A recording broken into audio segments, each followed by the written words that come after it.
বাংলাদেশকে আবার নতুন করে দিল্লির কাছে বেচে দেবে সেই নাটক মঞ্চস্থ চলছে।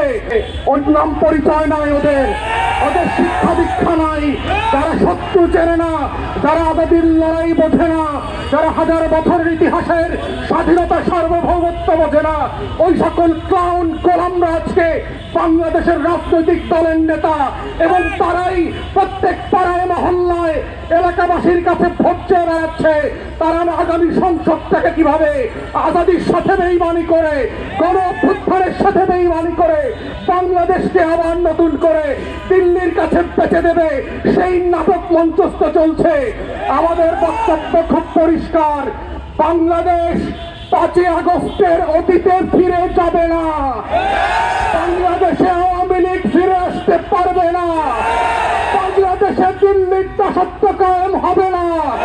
বাংলাদেশে কত সাংবাদিক সুশীলরা এদেশের আজাদির লড়াইকে দিল্লির কাছে বেচে দিতে পারবে না। এই বক্তব্য খুব পরিষ্কার। যারা বাংলাদেশের আনাচে কানাচে প্রান্তে ঘুরে বেড়ান নয়, যারা বাংলাদেশের অলিতে গলিতে টন্দখানে আজাদির আকাঙ্ক্ষা বোঝেন না, যারা ওসমান হাদির নামটা পর্যন্ত সুন্দর করে উচ্চারণ করতে পারেন না, তারা ইনকিলাব মঞ্চের নাম শোনেন নাই, তারা আগামী দিনের বাংলাদেশে অপ্রাসঙ্গিক হয়ে যাবেন।